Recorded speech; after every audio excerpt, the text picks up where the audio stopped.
Salut à tous! Avant de commencer ce numéro, je tiens à dire qu'il est déconseillé aux arachnophobes.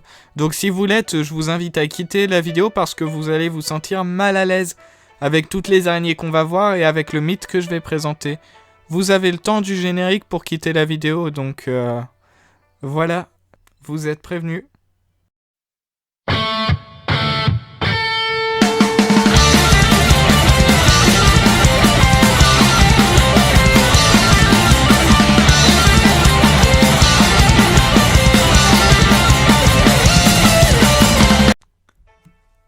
Vous aimez les araignées?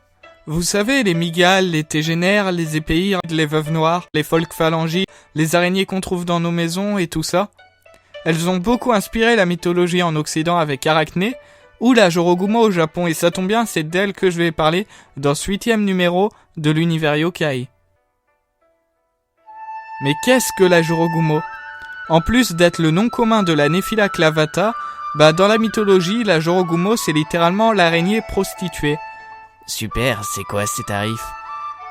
Ces yokai ont l'apparence d'une très belle femme. Elles peuvent contrôler les autres araignées et donc communiquer avec.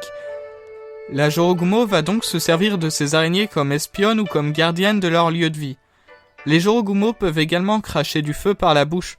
Étrange, d'habitude c'est pas le feu que les prostituées crachent. Elles peuvent aussi cracher ce feu par les mains et bien sûr produire de la toile comme les araignées. Ces créatures de l'horreur sont aussi métamorphes. Elles peuvent transformer leurs jambes en un corps d'araignée ou se changer carrément en araignée géante. Pour cette dernière, elles le font que quand elles se sentent menacées ou qu'elles s'apprêtent à sauter sur leur proie.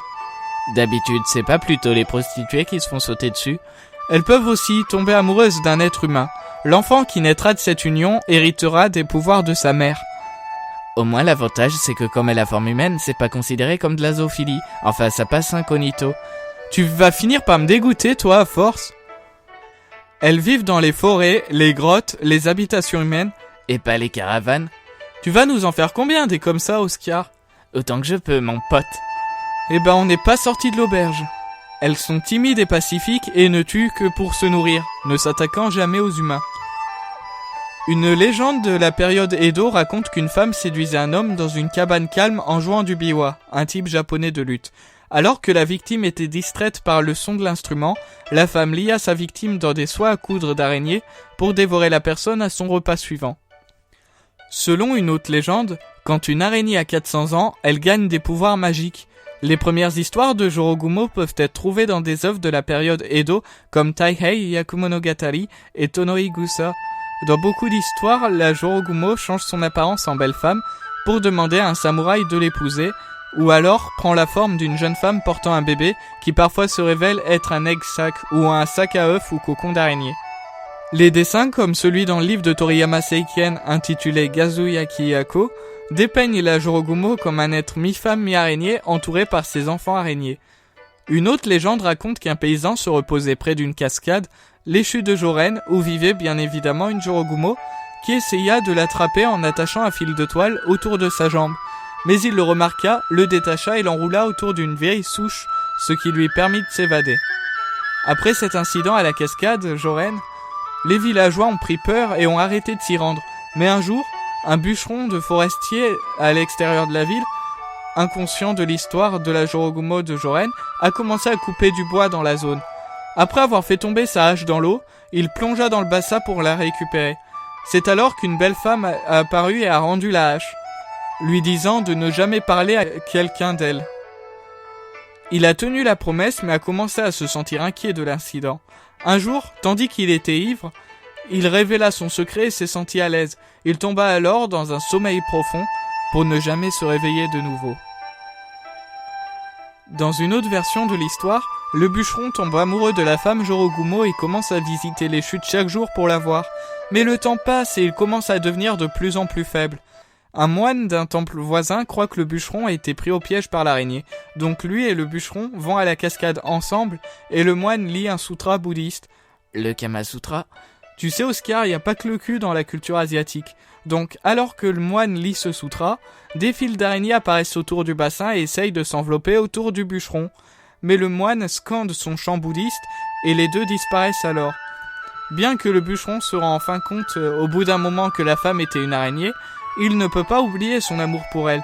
Il demande alors l'aide de Tengu, un autre yokai maître de la montagne, mais le Tengu interdit cet amour. Le bûcheron voulait alors renoncer à son amour pour la Jorogumo. Tandis qu'il revenait en courant à la cascade, il est attrapé par les fils de soie et tombe finalement à l'eau pour ne jamais refaire surface. Ainsi, la Jorogumo est une créature mi-femme mi-animale qui séduit les passants.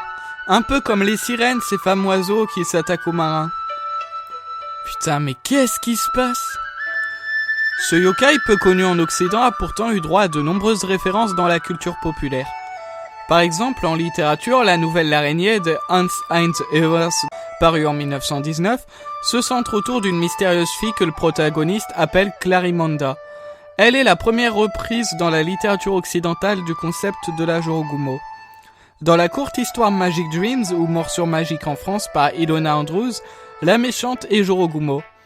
De même, dans la courte histoire Tattoo de Junichiro Tanizaki, Seikichi, un tatoueur sadique, dessine une Jorogumo sur le dos d'une Maiko, ou apprentie geisha, ce qui réveilla la part démoniaque en elle. Dans Hellboy le sabre des tempêtes, Hellboy affronte une femme araignée qui crache du feu vert, accompagnée d'autres créatures du folklore japonais comme le kappa évoqué dans l'émission précédente. Une Jorogumo apparaît dans le 11e épisode de la première saison de Grimm. Dans le manga et l'anime XXX Holic, l'œil droit de Watanuki a été volé par la Jorogumo et sera ensuite mangé par elle afin d'améliorer ses pouvoirs magiques. Dans Digimon Adventure 2, un des antagonistes, Arachnemon, ou Arachnemon, est basé sur la Jorogumo. La créature alterne souvent entre femme humanoïde et femme araignée. Dans le 11e épisode de Rosario Vampire, les protagonistes affrontent une Jorogumo. Dans le jeu The Evil Within, la forme de monstre de Laura Victoriano est une Jorogumo. Dans le jeu Okami, le premier boss est une grosse araignée femme démoniaque, connue sous le nom de la reine des araignées, également appelée l'araignée geisha ou l'araignée prostituée. Jurian de Super Street Fighter 4 semble avoir un caractère design basé sur la Jorogumo. Elle est sensuelle, venimeuse, provocante et est surnommée l'araignée. Aussi, elle a une araignée tatouée dans le dos. Dans le jeu Dark Souls, le héros bat Kelag, la sorcière du chaos, et a ensuite l'opportunité de rencontrer sa sœur, dont le nom n'est pas évoqué. Les deux apparaissent comme une belle femme avec un corps de grosse araignée. Dans le jeu Bowser's A Tale of Two Sons, l'aîné est séduit par une fille qui les emmena dans leur tanière avant de se transformer en araignée et de les attaquer. Une femme araignée démoniaque et séductrice du nom de Sidae apparaît dans le jeu Diablo 3. Enfin, dans le jeu League of Legends, le skin Blood Moon Delis fait référence à la Jorogumo. Sur ce, on se retrouve bientôt pour une nouvelle vidéo, n'hésitez pas à vous abonner et oh putain la revoilà!